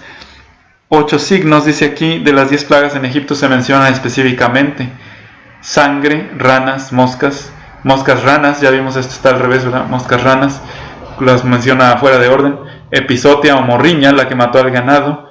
Ardores o calenturas, el granizo, las langostas, la muerte de los primogénitos. Y las 2 que no se mencionan explícitamente son la 3 de los piojos, y la 9 de la oscuridad, pero que se pudieran entender como estando implícitas o incluidas en los versículos 48 al 50. Luego viene la explicación real de lo que era el sicómoro, Los árboles sicómoros eran útiles a los de Egipto, ya que de ellos hacían ataúdes, de la madera que era olorosa o apestosa, hacían ataúdes, y mucha gente común vivía de sus higos. Entonces producían algo bueno los sicómoros, los higos.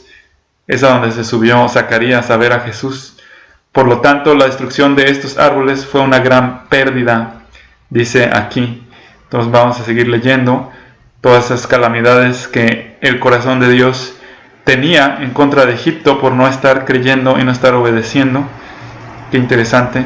Aunque los ejecutores hayan sido demonios, como nos va a explicar aquí, la mente maestra de todas estas plagas es Dios, y con ellas está también profetizando muchas de las cosas que sucederán en el Apocalipsis, las plagas de esos días. Entregó también al granizo sus ganados, y sus rebaños entregó a los relámpagos. Envió sobre ellos el ardor de su ira, furia, indignación y angustia. Vean qué interesante. En todos estos menciona detalles que no se mencionan en ningún otro lado, como los ganados muriendo fulminados por rayos, golpeados, bombardeados por granizo. Algunas de esas cosas sí se atisban en las escrituras de Moisés, pero otras no, como esto. Es una revelación nueva que le dio Dios al escritor de esto, haya sido Isaías o Asaf. Dice que todo esto lo causó. Envió sobre ellos el ardor de su ira, furia, indignación y angustia, mediante, es la elipsis, una delegación de ángeles malvados enviados a Egipto. Y se dan cuenta, entonces todo esto lo pudieron haber causado ángeles malignos, todas las 10 plagas, incluyendo la que sigue, como grupo en plural, ángeles malignos. Preparó senda para su ira, absolutamente no eximió de la muerte el alma de ellos, y la muerte más contundente fue la de los primogénitos. Por eso estos ángeles malvados están en conexión directa con la muerte de los primogénitos. No eximió de la muerte el alma de ellos, sino que sus vidas a la plaga entregó. Y este tipo de plaga es la muerte que causó la muerte de los primogénitos. Entonces puede haber sido, como les decía, estos ángeles malvados inyectando un virus mortal, fulminante, o una bacteria fulminante a los primogénitos. E hirió a todo primogénito de Egipto. A todo primogénito de Egipto en el contexto directo de la plaga, que puede ser traducido también como una pestilencia, ¿sí? Que era como virus y bacterias que ellos no conocían visiblemente hasta después que llegó Pasteur, pero la precisión es la misma y está en conexión con ángeles malvados. E hirió a todo primogénito de Egipto, las primicias de su virilidad, de la virilidad de Egipto, en las tiendas de Cam. Vean, ahora usa 2 sinónimos para lo mismo. Las tiendas de Cam son precisamente los descendientes de Cam, que son los egipcios. Pero el contraste en esta sexta parte, que también es contraste profético para los días del Apocalipsis, cómo Dios los va a esconder a los creyentes. Dice aquí, ¿qué número es este de versículo? El 52. Entonces aquí ya Bullinger ve la división de que están saliendo de Egipto otra vez, llevados de Egipto al desierto, 52 al 55. Pero sacó como ovejas a su pueblo. Eso lo hizo entonces y lo hará en el Apocalipsis, escondiéndolos en un lugar que el anticristo no los puede alcanzar. Aunque va a tratar, pero no los va a alcanzar. Pero sacó como ovejas a su pueblo y los condujo como a rebaño en el desierto. Los guió con suavidad, es la palabra hebrea, dulcemente los guió, elegantemente los guió a lo seguro, a la tierra prometida, y absolutamente no tuvieron miedo. Pero a sus enemigos los arrasó el mar. ¿Se acuerdan cuando quedaron ahí muertos con sus carretas, con sus caballos, en el mar Rojo? Que algunos dicen que era el mar de los sargazos, pero el mar que haya sido, esto es real y sucedió. Y los egipcios en sus carruajes, no importa la tecnología que hayan tenido, fueron arrasados. Los trajo pues a, dice aquí, la frontera de su santuario, es decir, a Sión, al monte este que había adquirido su diestra. Y hay una explicación de este lugar temprana, cuando todavía no existía el templo, porque ni siquiera David pudo construir el templo, sino solamente Salomón. Dice, hasta los días de David fue que Sión se convirtió en la morada del tabernáculo de Dios. Primero del tabernáculo, solo por revelación directa que Dios le diera a David. David supo que ese era el lugar donde se iba a establecer el templo. Y sabemos también por inspiración que es donde va a establecerse los nuevos cielos, la nueva tierra, la nueva ciudad de Dios, en los días de los nuevos cielos y la nueva tierra, la nueva Jerusalén, la ciudad santa, ahí mismo se va a establecer. Por lo tanto, cuando Dios dice su santuario, antes de que Sión haya sido designado, Él se refiere en general a toda esa tierra que había sido de Canaán, que es donde se va a establecer la ciudad de Dios que viene del cielo, como el pequeño planeta cúbico, porque no tiene traslación, que viene del cielo, debido a que allí llegaría a ser el lugar del santuario y el lugar donde Dios se establecería y se establecerá en el futuro entre los hombres. Entonces por eso le llama santuario a toda la gran cantidad de tierra. La ciudad de Dios es tan grande como Australia, como todo el continente australiano, según algunos estudiosos. Cuando dice que los israelitas se comportaron infieles como sus padres, uno recuerda las quejas de estos, aquí, así como sus constantes rebeliones.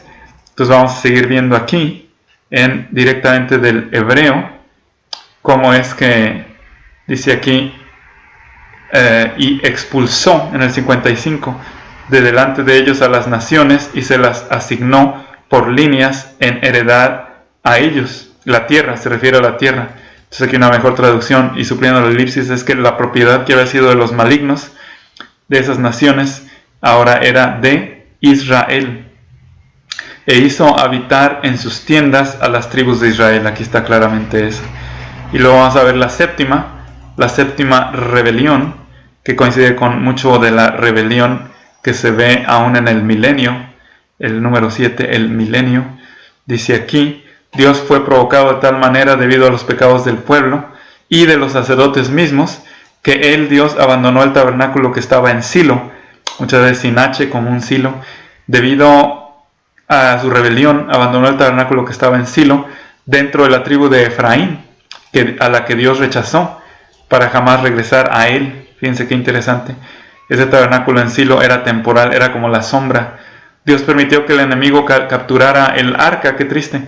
Y es lo que vamos a ver ahorita. Dios permitió que el enemigo capturara el arca por un largo tiempo. ¿Qué es lo que pasó con el tabernáculo original? No se sabe dónde estaba el arca. El arca sí se recuperó, pero el tabernáculo original, que era también muy valioso, no se sabe dónde quedó. Dios planeó que el lugar de adoración fuera movido a Sión, lo cual fue la prueba del amor de Dios y del cumplimiento de su elección. Y como les digo, esto fue revelación que le dio a David, fresquecita, como el pan del día para él. Qué interesante cómo Dios nos hace ver cosas tan sencillas, y eso no es todo, sigue estando rico, sigue estando viva esa escritura, porque está vivo el que revela, el que nos revela las cosas. Fíjense qué interesante. Entonces en el 56 ya viene la séptima, según estos contrastes que está viendo Dake. Vean el último, dice, después de haber hablado de las maravillas, dice el Salmo 78, 56 al 58, el pecado de Israel, los pecados de Israel, y termina Salmo 78, 59 a 72 con las maravillas de Dios. Entonces esto es lo último según Dake. Vamos a ver cómo Bullinger lo subdivide con esta escalonadura que es perfectamente simétrica, es perfectamente más bien complementaria o precisa o resonante, diríamos. Salmo 78 del 52 al 55, ya vimos eso. Luego del 56 al 58, provocación en la tierra, y del 59 al 64, la ira en la tierra. Entonces Bullinger sigue subdividiendo de una manera más fina, más elegante que Dake, pero Dake vio algo también en grupo que Bullinger no vio, los 7 contrastes. Qué tremendo, ¿no? En el 56 del Salmo 78, pero ellos pusieron a prueba y provocaron al Elohim, et Elohim Elión, al Dios altísimo, al Elohim Elión, y sus testimonios absolutamente no guardaron, sino que se volvieron atrás y fueron desleales como sus padres. Ya estaban en la tierra prometida, ya estaban llenos de comida, panzones, como muchos líderes cristianos que Dios me está mostrando, que también se han desviado de la intención de Jesucristo, de que ellos alimenten a su familia independientemente de la marca registrada. Se desviaron como un arco engañoso, como un arco que rompe el brazo, como un arco mal hecho, sería una traducción también más directa, como un arco que no sirve, pues le movieron a ira con sus lugares altos. Fíjense, tenían ídolos en sus lugares altos, y ahí incluso los israelitas hacían sacrificios humanos como los paganos. Le movieron a ira con sus lugares altos, y con sus imágenes de talla le provocaron a celos. Vean, eso es lo séptimo que mucha gente va a seguir haciendo, también aún en el milenio de Jesús, y se van a ir alejando del dominio de Jesús en esos años también. Lo oyó Elohim y se indignó, y rechazó completamente a Israel. De nuevo, era algo que provenía del corazón de Israel, y Dios lo vio. Abandonó la morada de Silo. Ven cómo ponen unos a Silo. Ya hemos visto esta palabrita también, Silo. La morada de Silo, la Mishkan de Silo, la morada de Silo, la tienda en que había morado entre los hombres, entre los Adam. Esto es su tabernáculo, tanto para judíos como gentiles, porque es Adam, hombres en general. Y entregó al cautiverio su fortaleza.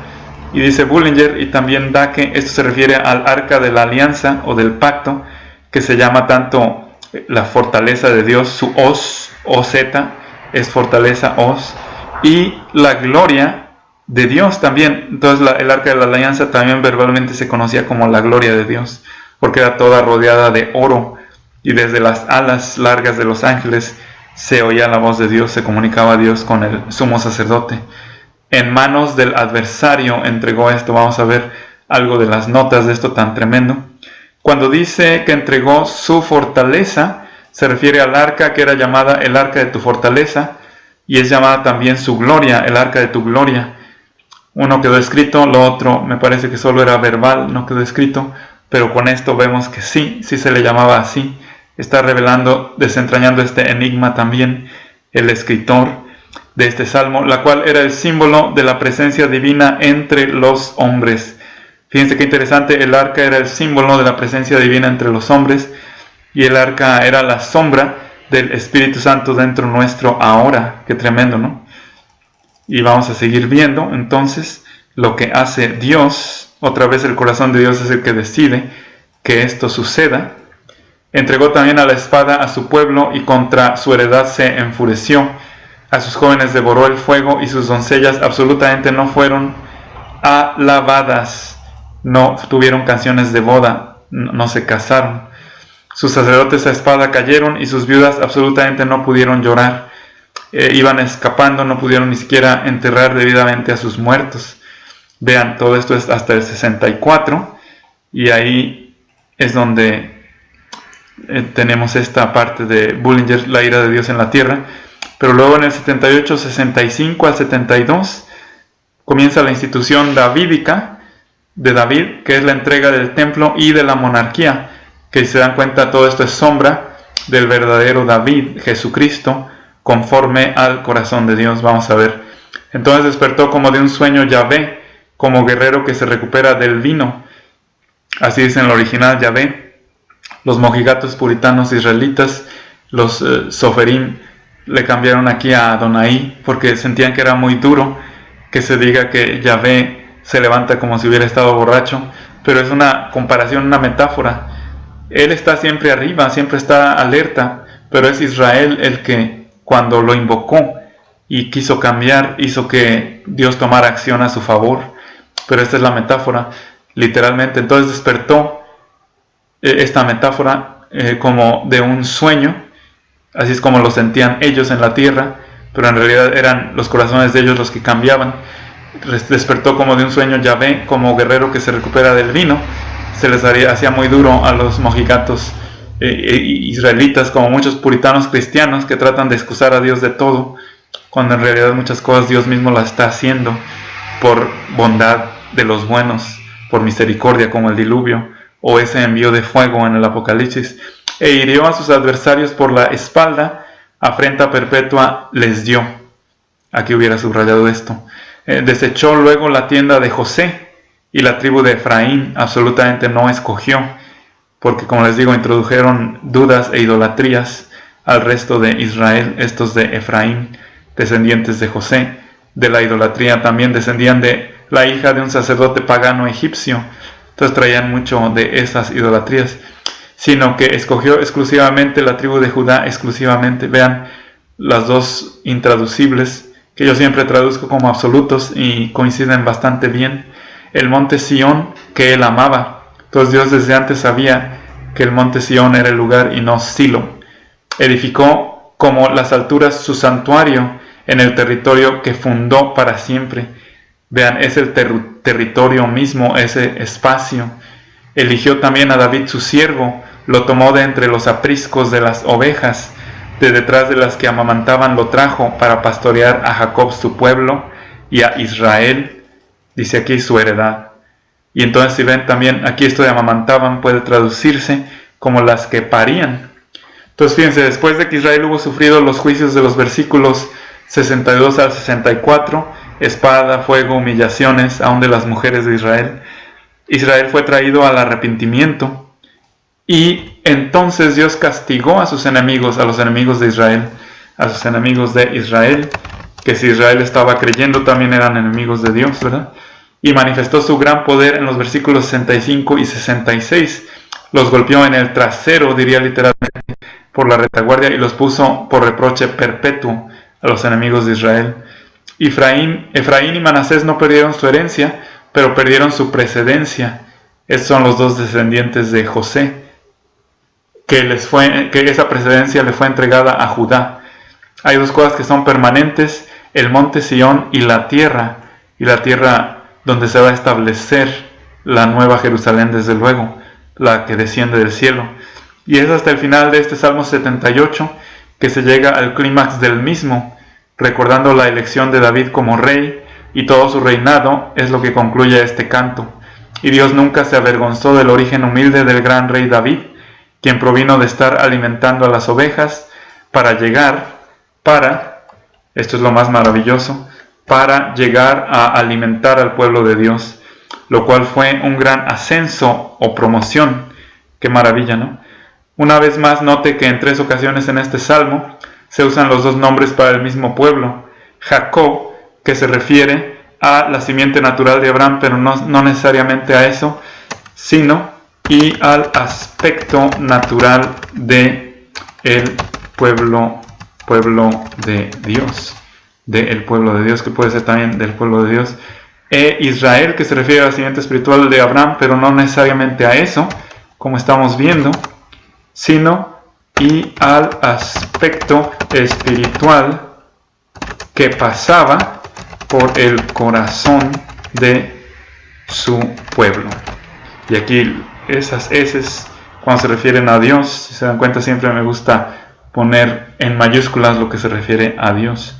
Entonces con esto me están ayudando a completar esto, y vamos a ver también las estructuras para irlas completando, para ir terminando. Aquí vemos que Bullinger subdivide el 22 y el 33 de dos maneras. Vamos a ver: incredulidad a pesar de la ira, Israel pecado, incredulidad; Jehová misericordias, Israel pecado, lujuria, que también podría ser traducido como vemos gula; Jehová ira, Israel, Jehová ira. Este fue el contraste que se ve en el 78 del 22 al 33 que ya vimos, 78 del 34 al 39, insinceridad a pesar de las misericordias de Dios; arrepentimiento de Israel, recordatorio de Israel; boca mintió, ya vimos eso; la lisonja, la falsedad; corazón inestable, eso lo pudo ver espiritualmente a Israel, que trata el aspecto espiritual cuando Dios puede ver el corazón de su pueblo; arrepentimiento de Jehová, recordatorio de Jehová.